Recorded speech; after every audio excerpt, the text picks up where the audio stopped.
What is going on, guys? It's the Mad Dragon. We're on to round 4 of the Six Nations. The week break is over. Man, it feels like it takes for ages for that week to finally end. But we're on to round 4 now. We're going to be doing these preview videos as where, of course, we check out the teams that have been announced to play for both sides on the weekend, go through the picks, who's some good picks, some bad picks, talk about some team tactics, and finally giving a score prediction. If you enjoy this style of video, make sure to drop it a like and subscribe to the channel because we're going to be doing these sorts of videos across the rest of the Six Nations. This one then, Italy versus Wales. What a game I'm looking forward to in this one. Now, this game last year, of course, still one of the massive talking points with Italy beating Wales at home with that fantastic try at the end coming in from Padovani. As a Wales supporter, I was really happy to see Italy do very well. I've always wanted Italy to do well. I was just sort of hoping it wasn't that game. They ended up shaking it up. But after that, they've gone on. They played extremely well. They beat Australia last year. And then in this Six Nations, they're still performing extremely well. The results are not behind them. They haven't won any games yet. But every game has looked pretty good for them. I think England might have been their worst game. They've looked brilliant against both France and Ireland. So going into this one, I'm looking forward to see how both teams go on. Let's start off then by talking about Italy, because Italy last week played Ireland. I didn't do any review videos last weekend, but Italy playing well against Ireland and pushing them for the full 80 minutes. So nice to see Ireland just playing phenomenal rugby at the minute. Best team in the world, absolutely talented players, and Italy pushed them all the way till the end of the game. It was so nice to see. And at the end of that game, you could see that the players for the Italian team were annoyed at the end of that game. And not just annoyed because they lost another game. It came across as that they were genuinely annoyed because they felt like something more could have come from that game. And I love to see that determination in this team. It looks like even playing the best team in the world, they're not happy with their performance. They want to improve. And I think Wales might be the target game for them. Second home game on the bounce with an extra week to prepare. Man, I think this Italy team could be looking for a big game in this one. In terms of the team that's been announced then, only one change going across, and it's a bit of an annoying change for Italy. We'll get round to it, but of course, we'll have a read through the rest of the team. Starting off that front row then, Fischetti, Nicotera and Ferrari. They've gone for the same setup. We've seen that tight head prop switching out a lot. They've decided to stick with it this week. Playing Ireland is a difficult team in terms of scrummaging and lineouts. Wales are not performing at the standard that Ireland are performing at in terms of lineouts or scrummaging. So big props to get involved with driving mauls as well from the base of those lineouts. I think there's a good opportunity for these boys to show off. In the lock department, Canone and Federico Ruzza, who has just been, again, phenomenal this year. I think Ruzza is such an underrated player. I think he's been doing really well. Again, the lineout situation for Wales, not been the best. The throwing coming in, not been very straight, not been very accurate. So the jumpers not getting to the ball. People like Federico Ruzza will get into the air and will steal that ball. He's done it against Ireland, did it against France on his own 5-meter line. If you can do it there under that pressure, somewhere in the middle of the park, I can see him stealing a couple of lineouts in this game. In the back row then, Negri goes in alongside Lamaro and the other Canone. Had a wonderful little break 2 weeks ago against that Ireland team. In the halfback partnership, Stephen Varney and Paolo Garbisi. I still feel like they need to back up Stephen Varney a bit. It looked in that Ireland game a little bit like Varney was getting a little bit left on his own again in terms of clearing those box kicks and stuff. The Ireland players get into him a bit easily. I don't think Wales are particularly getting as many charge downs. Faletau got one against England 2 weeks ago, but I feel like they just want to guard Stephen Varney a bit more. He's a great player. You just need to back him up, but he's playing good rugby at the minute. In the centre partnership then, Menoncello stays at that inside centre and Brex on the outside centre with him. Brex has been another top performer for me in this Italian team. Some of the reads he's been doing against a team like Ireland as well. They love shipping that ball on. They love trying to play those sort of looping passes where they play out the back with a couple of dummy runners. And Brex, for a lot of that game, read those attacking plays very well and cut them out. So against a team like Wales, who are still trying to work out some of those set plays, I feel like Brex might have a good game. In terms of the back three then, Pierre Bruno retains on that left wing, Padovani on the right wing, and finally Tommaso Alan in that fullback shirt. Now that is because Capuozzo unfortunately suffered a shoulder injury. I read about it shortly after the Ireland game. He must have picked it up during the Ireland game. I think I actually saw it through the club news sort of deal that he picked up that shoulder injury. So Tommaso Alan going to fullback. Now, I can't think of too many times I've ever seen Tommaso Alan play fullback. Again, I'm much more versed in international rugby than club level. He may well play a lot of club level and have great experience in that fullback shirt. I've not seen him do a lot of it for Italy. Now, I am aware Padovani can play fullback. I'm wondering whether a better choice here might have been Padovani, move to fullback, Tommaso Allan on the bench and bring him on later in case you have an injury to your fly half and choose a different winger. Morisi can come on. Menoncello can play wing and centre. You could have put Morisi on at centre, Menoncello onto the wing, Bruno on the other wing and move Padovani to fullback.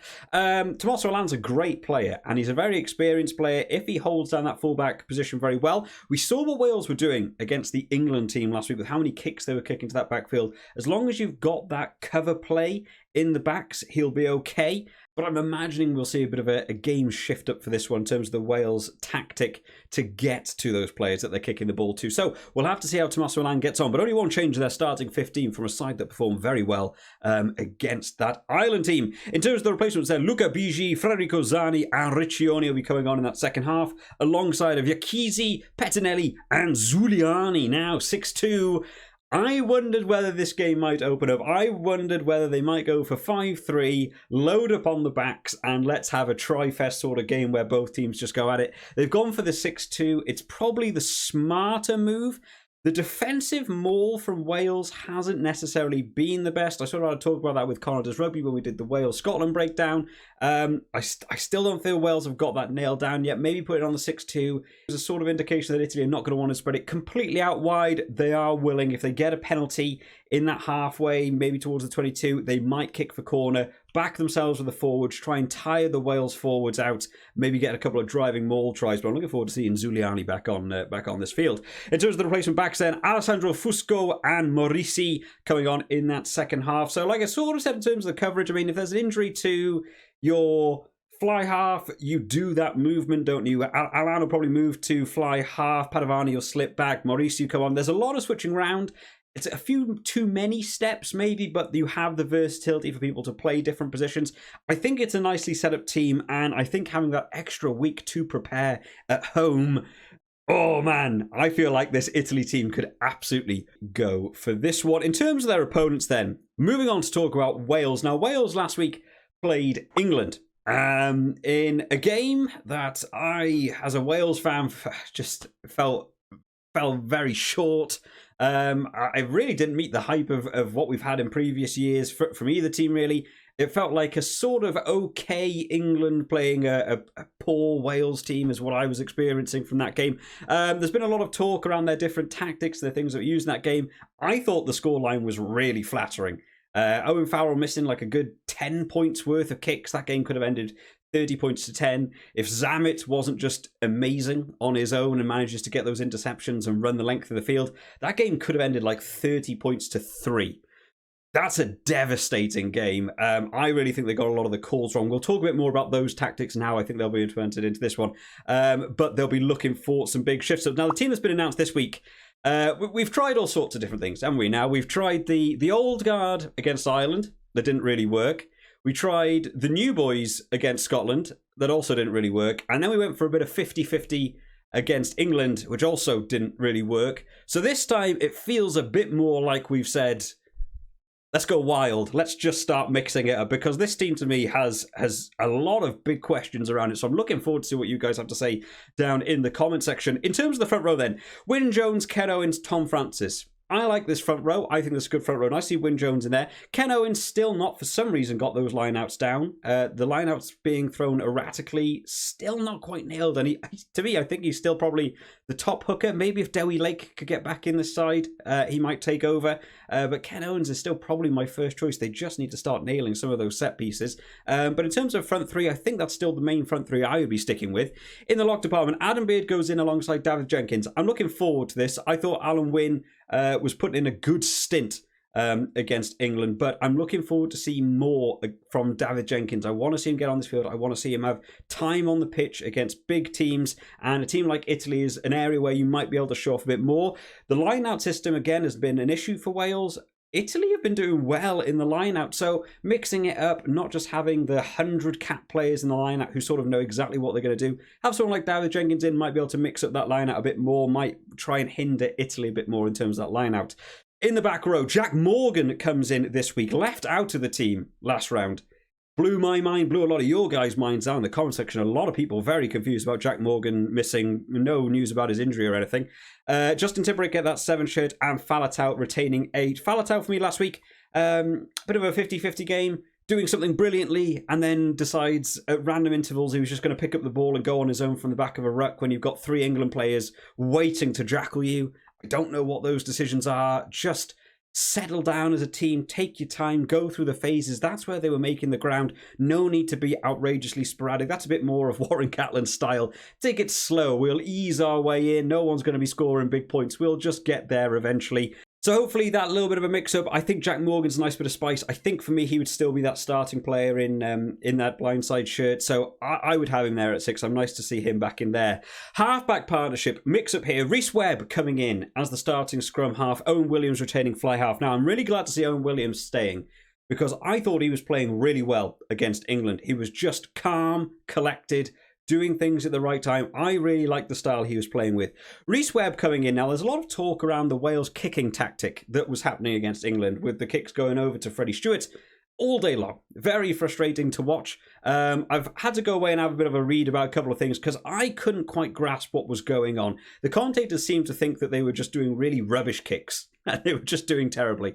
I was watching that game and thought, there must be something more. There must be a tactic. There must be something going on that's just not working, because there's no way Thomas Williams keeps doing these kicks all game and it just leads to nothing. Now, when I was watching it, it looked to me like what they were trying to do is almost what you get to see at kickoffs a lot of the time, where you kick the ball to a big ball carrier or a big jackler or a big counter. You purposely kick the ball to them on a really high kick so that your players can rush up, wrap around and tackle them, and it sort of mitigates what you can do. That's why you see so many kickoffs going to like players in number 8 shirt every single time. You just want to mitigate those big ball carriers and being able to create easy exits. I assume that's what Wales were doing. Now, I went and read an article yesterday that had some quotes from the kicking coach from Wales as to what their tactic actually was, and it was sort of in line with that a little bit.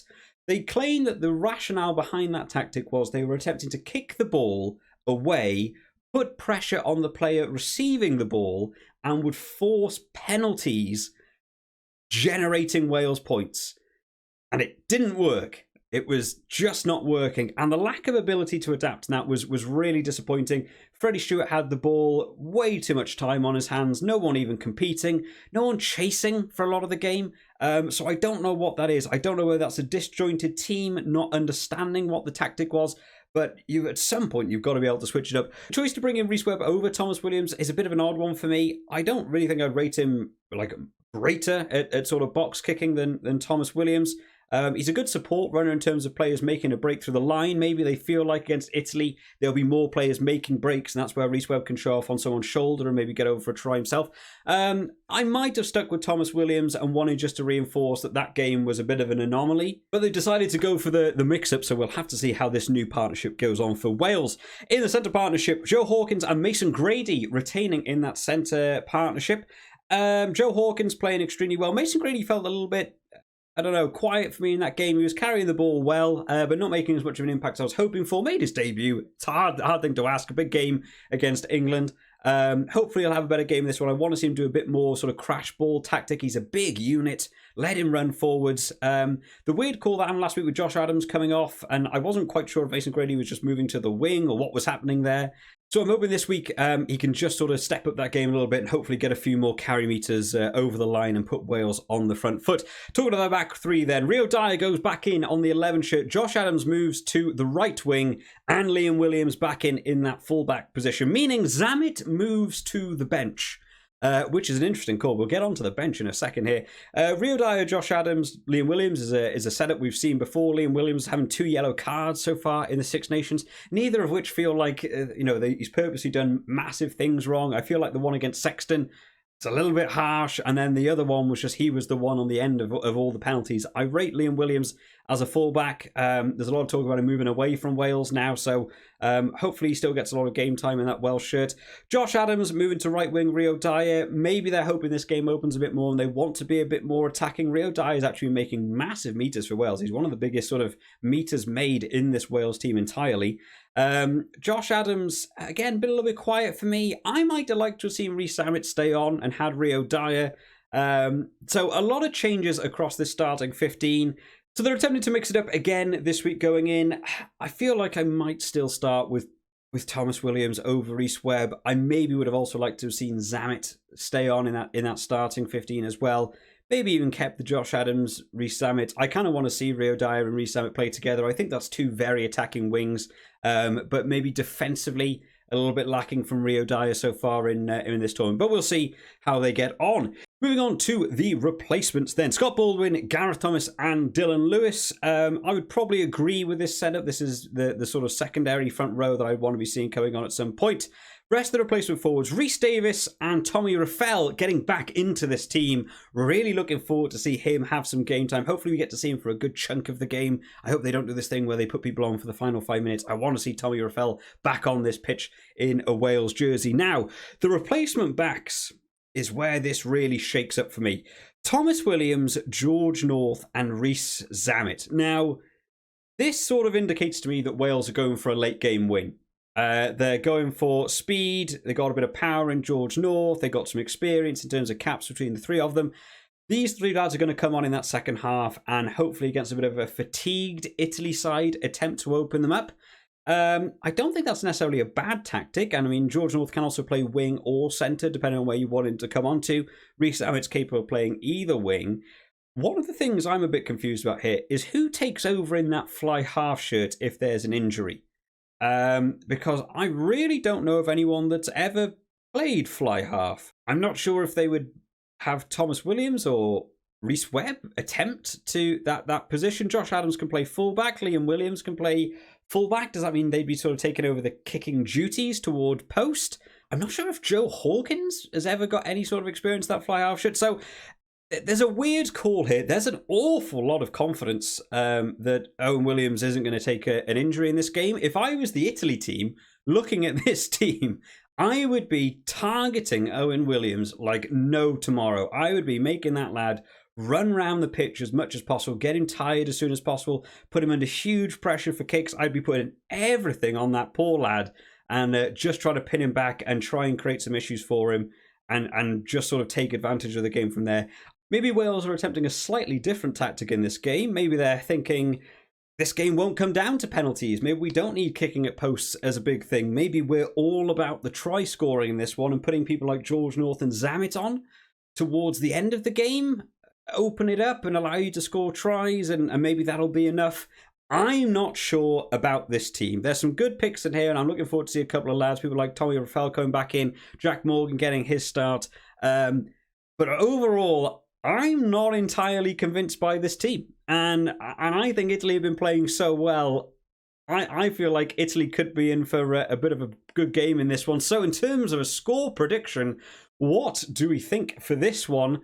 I think for the first time on this channel, ever since I've had this channel, I've never been able to say this, I think I'm actually going to predict an Italy win.